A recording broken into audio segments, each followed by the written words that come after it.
Welcome to big TV. నేను మీ గౌతమి. అయితే బాలానగర్ పరిధిలోని ఒక దారుణమైన సంఘటన నిన్న మధ్యాహ్నం 12:44 చోటు చేసుకుంది. ముఖేందర్ అలాగే సావిత్రమ్మ ఇద్దరు కూడా ఏంటంటే ఇంట్లో ఉన్న పరిస్థితి అనమాట. మధు అన్న వ్యక్తి మందు అలాగే గంజాయి మత్తులోని మొత్తం వీధిలోకి గొడ్డలి అలాగే కొన్ని ఇనుప రాడ్లతోని హల్చల్ చేసినట్టు కూడా తెలుస్తోంది. అంటే మొత్తం కూడా గొడవకి అంటే హల్చల్ చేస్తున్నప్పుడు వీధిలో ఉన్న వాళ్ళందరూ కూడా బయటికి రావడం కూడా జరిగింది. దాంతో పరంగా ముఖేందర్ అలాగే సావిత్రమ్మ కూడా బయటికి రావడం జరిగింది. అండ్ మధు వచ్చి ముఖేందర్ తలపైన గొడ్డలతోని గట్టిగా ఒక వేటు వేయడం కూడా జరిగింది. ఆయన ముఖేందర్ స్పాట్లోనే చనిపోవడం కూడా జరిగింది. అండ్ ముఖేందర్ని కాపాడిపోయి వచ్చిన సావిత్రమ్మ అంటే ముఖేందర్ తల్లి ఎవరైతే ఉన్నారో ఆవిడ పైన కూడా దాడి చేసినట్టు కూడా తెలుస్తోంది. అండ్ ఆవిడ ఇప్పుడు ప్రెసెంట్ హాస్పిటల్లోనే ఐసీయూలో నిమ్స్లో కూడా ఉన్నట్టున్నారు. ఆవిడ పరిస్థితి కూడా చాలా విషమంగా ఉన్నట్టు కూడా తెలుస్తోంది. అయితే మధు ఎందుకని దాడి చేశారు, దీని వెనుక గల కారణాలు ఏంటి అన్న విషయాలు ఇవాళ వాళ్ళ కుటుంబ సభ్యులు ఉన్నారు. అలాగే నిన్న లైవ్లో చూసిన కొంతమంది స్థానిక ప్రజలు కూడా ఉన్నారు. వాళ్ళ మాటల్లో తెలుసుకునే ప్రయత్నం అయితే చేద్దాం. ఏమవుతారు ముఖేందర్ గారికి? నేను నా వైఫ్ని. మీరు ముఖేందర్ వైఫ్. అసలు ఏం జరిగింది ఏంటి? అసలు బయట సౌండ్ వస్తుందని బయటకు ఉరికొచ్చిన. నేను లేపడానికి వెళ్తున్నా. నేను నాకు అర్థమవుతలేదేమి ఇట్లా లేపుతుంటే అంత దూరం నుంచి ఉరికొస్తున్నాడు. నన్ను చూసి ఇంత దూరం నుంచి ఇట్లా రాడ్ ఇట్లా ఏనికి వస్తున్నాడు. అమ్మ నన్ను కూడా చంపగల, నా పిల్లలు అన్యాయం అయిపోతే తండ్రి అవుతుండే అని చెప్పి నేను కూడా లేకపోతే ఎట్లా పిల్లగాని పట్టుకొని ఎట్లా కురికినా గేట్ వేసేసిన. నేను చూస్తున్నా నీ తలకాయని ఇంకా 10 దెబ్బలు కొట్టిండ. నేను వచ్చి లేపినా కదా అయ్యా, మా అత్తమ్మని ముట్టుకుంటే మా అత్తమ్మని కూడా కొడుతుండేనేమో నేను చూస్తున్నా అని. అంత కక్షతో ఎందుకు పాడుకొని చంపేసండి అమ్మా. చిత్రవద చేసి చంపాలి. అసలు ఇంతకు ముందు ఏమైనా గొడవలు చంపదు, చిత్రవద చేసి చంపాలి. నా భర్త కొట్టు బిట్టాలి. నువ్వు రక్తం ఇట్లా ముక్కులకి గాలి ఎట్లెట్లా వీరుస్తుంటే అట్లెట్లా ముక్కులో రక్తం ఇట్లెట్లా అవుతుంది. నా కళ్ళ ముందే ముఖం అంతా షేప్ అవుట్ అయ్యింది. ఇప్పుడు ఎట్లుండో ఏమో, ముఖం గుర్తు పట్టరమ్మా నా పిల్లలు. నేనేం చేయాలమ్మా? మొన్ననే కృష్ణనేశం నన్ను ఎంబడవాడు.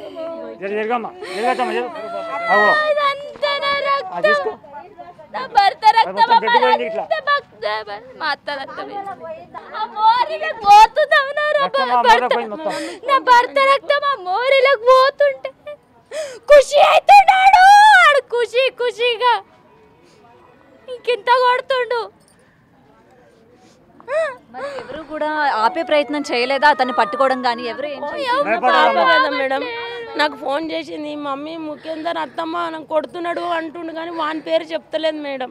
నేను వస్తున్నా మేడం. వస్తుంటే వాడు నాకు ఎదురైండు. చేతిలో గొడ్డలుంది, ఒక రాడు ఉంది. అక్క సారీ అని చెప్తున్నాడు. ఎవరిని కట్టుకొని వస్తుండేమో నేను అనుకున్నా. వచ్చి చూస్తున్నా అల్లుడున్నా వద్దుడు రక్తం మడుగులో వాడుతున్నా అల్లుడు అంటున్నమ్మా. ఒక్క పురుగు వస్తలేదు. నేను కింద మీద పడుకుంటా. గొడవలు ఏమైనా ఉన్నాయా మీ భర్తకి కానీ లేకపోతే చంపిన వ్యక్తికి కానీ? కుక్కలు అని తెలిసి మొక్కలు కూడా చూడబమ్మ బేబు. మొక్కని చిత్క బాధిండమ్మ తలకాయ మీదనే అన్ని దెబ్బలు. వెళ్ళినప్పుడు వరకు కూడా అలా అలర్ట్ అవుతలేరు మేడం. నేను పోయి 2 ప్రాణాలు తిన్నాడయ్యా. రండి గొడ్డలు పట్టుకొని ఇంకా ఊరంతా తిరుగుతుంటూ వాడిని పట్టుకొని అని పోయింది మేడం. మా తమ్ముడు వచ్చి మా తమ్మునికి చెప్పిన నేను రక్తం మడుగుల వాడుండ్రు మేడం అన్నాడు. అప్పుడే ప్రాణం చెప్పు అమ్మా. ఆయన ప్రాణం పోయే ముందు ఒక 5 నిమిషాలు మా పెద్ద బొమ్మది సాయి ఉన్నాడు. ఆయన నాకు ఫోన్ చేసిండు 11:12 భాస్కర్ ఒకసారి ఇంటికాడు పోయిన వరకు. ఇలా మా 2 బొమ్మది మా చెల్లెనిచ్చిన ఆయన ఇక్కడ పడి ఉన్నాడు మా రక్తం అడుగులో. ఇక్కడ ఒక కాటు ఉంది, గొడ్డలకాడ ఇక్కడ ఒక కాటు ఉంది. పండు ఊసిపోయినా మొత్తం రక్తం పోతుంది. మా పెద్ద మామ కూర్చొని ఏడుస్తుండు. ఇక మా మామ నేను కలిసి ఆటోలో ఎక్కించుకొని తీసుకుపోయినాం. బ్లడ్ అవుతుందని అడిగిన బట్ట తీసుకొని నెత్తికొత్తి బీబీఆర్ తీసుకుపోయినాం. బీబీఆర్లోకి పోగానే ప్రాణం పోయింది. ఇదమ్మా ప్రాణానికి ప్రాణం ఇస్తాను. పోయే లోపల ప్రాణానికి ప్రాణం తీయాలి.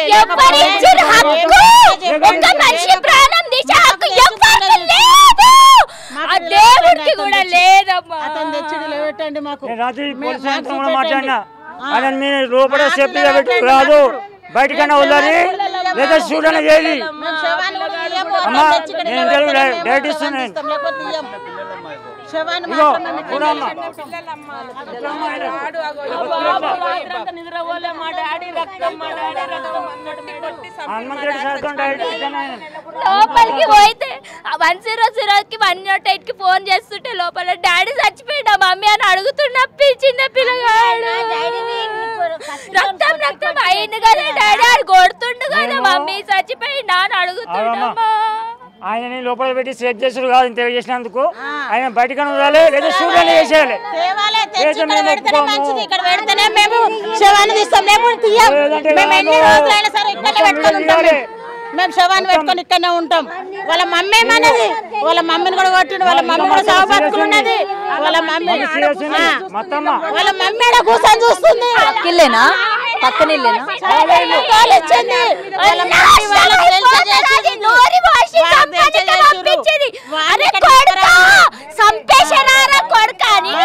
నూరి వర్ష పంపించింది అది సంపేమని పంపించింది. రోజు మన్ను దుమ్ము వస్తుంది అది